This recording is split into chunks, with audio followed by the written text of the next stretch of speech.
It's indeed time for The World This Week, 7 days for Paris-based correspondents. And joining us this week, Jonathan Randall, journalist, author of Osama, among other things. Thanks for being with us again. Thank you for having me. Also with us, Ron Linker, Paris correspondent for Dutch public broadcaster. Do you say NOS or NOS? NOS. NOS, there you go. And Vibeke Knoop, Rashlin, Paris correspondent for Norway's leading daily newspaper, Aftenpost. Thank you for being with us.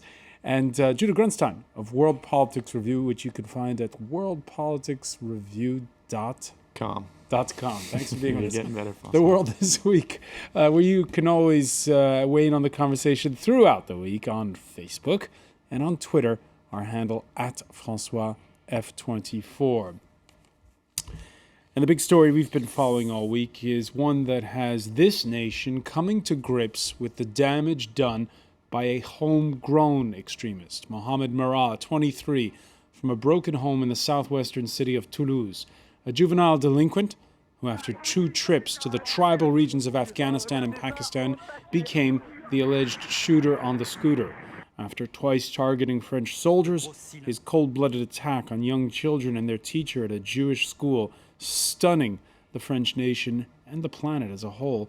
A nationwide manhunt culminating in a 32-and-a-half-hour siege, a final shootout that left 2 police injured and the suspect dead. This Friday, an ecumenical march in Toulouse.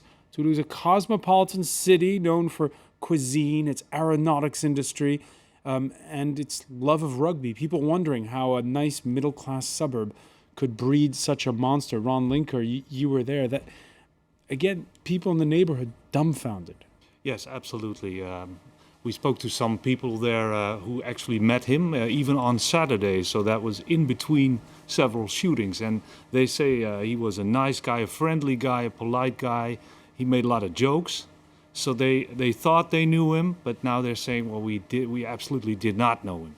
And, everybody in that neighborhood was as shocked as I think France was.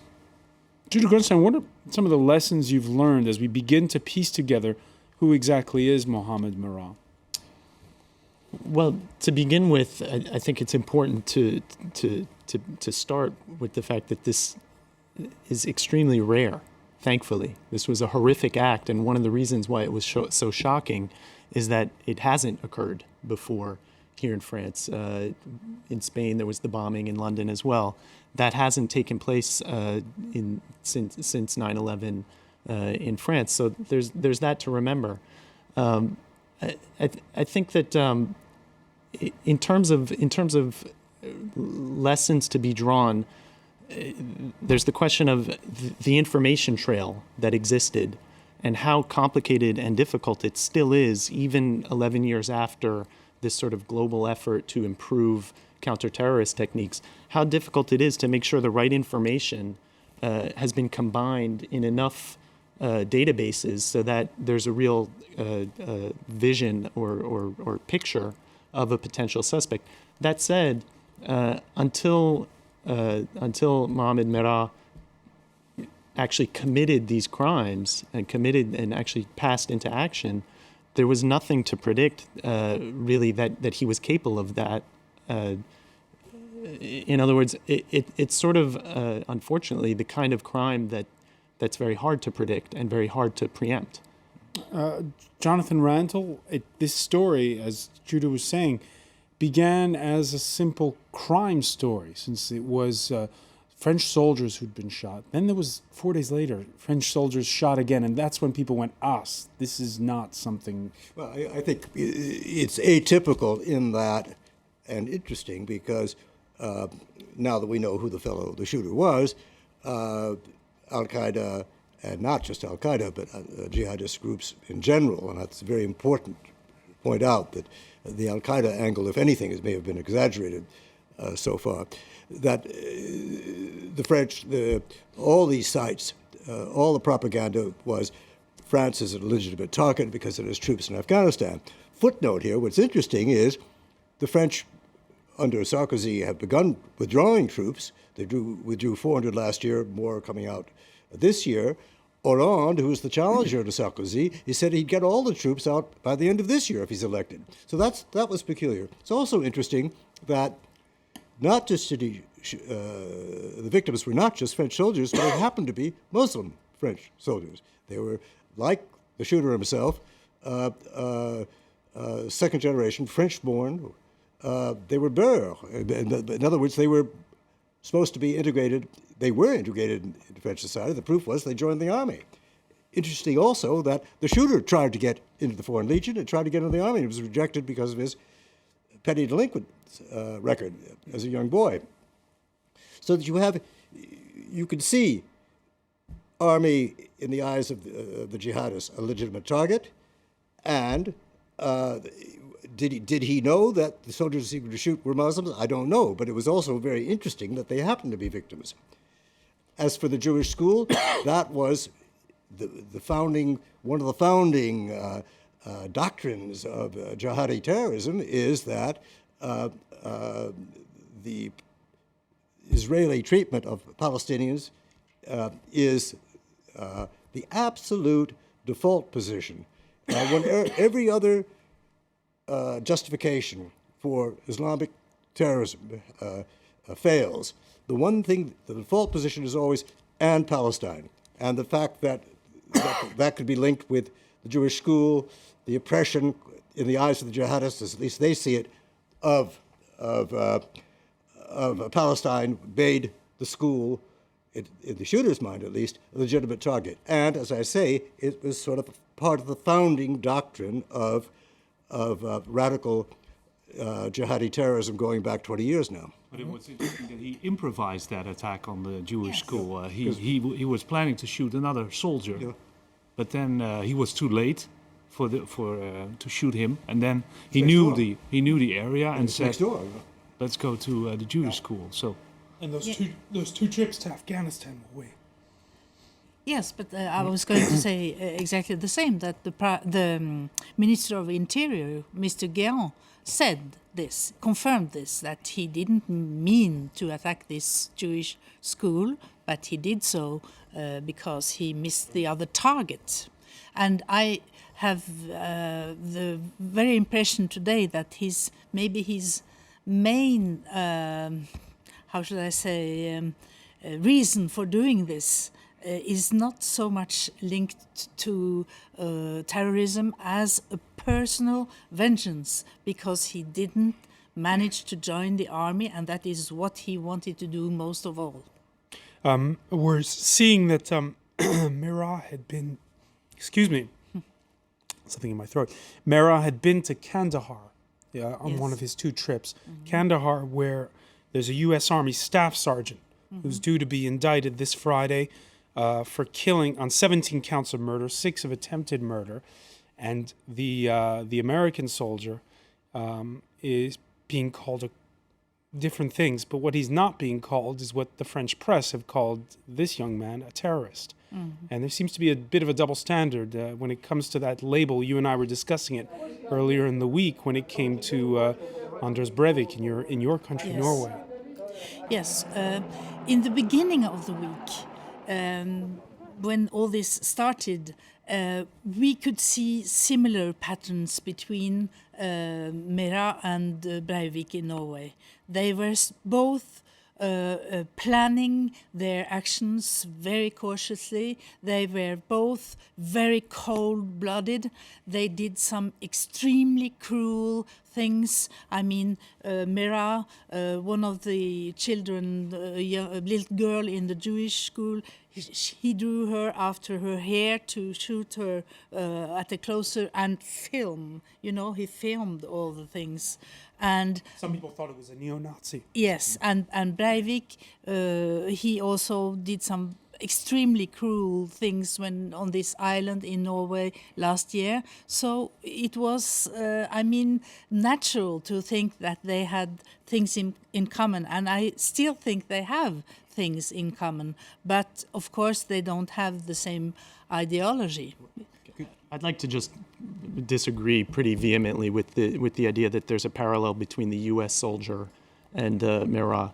There's a parallel in the sense that they were both psychopaths, that murdered. But in the one U.S. case, they employ the word terrorist, and the other case they don't. A soldier that loses it and that goes on a killing spree like that without any political ideology or without any political motive, I don't think can be called a terrorist. And not only that, the difference is also that the U.S. military arrested and is prosecuting him for murder, whereas Mohammed Merah, if he were repatriated to the camps where he trained in Afghanistan and Pakistan, he would be celebrated for having successfully accomplished his goal. So the distinction, I think, is very important. It's true that there is collateral damage in the war in Afghanistan, and there is always soldiers that lose it and go off into murderous sprees like that. There was even a whole battalion or a whole squad of American soldiers that went on trophy killings. The difference is that that's not the mission of the U.S. Army, and when those people are caught, they're punished by the U.S. Army. Whereas Merah's mission was to kill innocent people as part of a political ideology. Assuming that he did get orders from above. Maybe even if he was deciding his own battle plan, it's within the larger context. The one thing I would say is that I think there is a direct parallel in terms of the way in which the extreme right psychopathic killers and the jihadi psychopathic killers, if you change one word here or there in terms of the reasoning behind why they hate their particular victim, it's generally motivated by the same kind of paranoid or vengeance-oriented program. What's interesting to me in this case is the case of Breivik, because there was an enormous effort to catch him alive and put him on trial. What disturbs me somewhat in the case of Merah was the French government's decision in the middle of a political campaign to take a decision which inevitably, it seems to me, was going to end up killing the man. And it would have been interesting to find out who this man really was, what his real motivation was, how he collected all these arms, what funding, where he was trained, what? It's a huge loss in terms of intelligence, well, exactly. in terms of what he could have provided. I add also that when I did my book on bin Laden, I came to respect the French enormously for being miles ahead of the Americans as of 2001, as of 9/11, and very, very careful, very thorough intelligence operatives. And I'm worried. I mean, it worries me that here was this chance to have caught him, and they just could have waited. Instead of intercepting him, we wound up with this siege situation. Well, what is worse than that? I think it's that there was there's another tick-tock in all this, which is part of any act of terrorism is publicity. Terrorists do things, and they want everybody in the world to talk about it. So the longer this man was alive, not under control, the worse it might have seemed for the French government. And once again, I'm obliged to say, France is in the middle of a political campaign. Let's pick up on that point. We're less than a month from the first round of the presidential election. As you can imagine, the spin varies wildly according to political tendencies. The conservative daily Le Figaro this Friday, headlines across its front page, "Mission accomplished," while Libération spells out 7 questions about the ordeal with the headline, "Gray areas unanswered." That coupled with an unflattering photo, it seems, of the interior minister. And there was the issue of the major candidates, most of them, suspending their political campaign, and the French president, after the Jewish school shooting, ordering a minute of silence in all the schools across the country. Judah Grunstein, as a father, what did you think of that? Well, I'll say I was probably most struck by the entire event and most touched by the entire event as a father. more than in terms of the societal implications or the political implications. In terms of the moment of silence in the school, I think that's valid. I think it's actually probably healthy for children of certain ages to sort of feel a sense of solidarity and a sense that the entire country is thinking of them in a sense and is thinking of their protection and their security in that way. I'm not sure how well it was explained. And I also, just to the larger question of suspending the campaigns, you can't suspend a political campaign. That's just impossible. So even in suspending it, it's a political act. Vibeke, Yes, I just wanted to add one thing to what you said just a moment ago, because before I came here, I just saw that the body of Mera was full of bullets, and he was not only killed by one shot, but by two shots, one in the head and one through his stomach. So here, I think there is something that they haven't told us the exact truth. And I also think that all this case leaves open a lot of questions. As for the political campaign, Norway was also in a political campaign last year. Not for presidency, we don't have a president, but it was local elections. And all the parties agreed to suspend the campaign and suspended it, and almost until the elections, they just did 1 week more symbolic. And I think also there was a huge difference in the reaction of Norway and France, because in the hours after the attack last year, the Prime Minister of Norway, Mr. Stoltenberg, said, we will not let Breivik win. We will keep our values and we will answer to his actions by more democracy, more tolerance, and more openness. And that's what happened. And I think here in France, they are doing exactly the contrary. Well, you know, they're doing the contrary. We're going to have to take a break.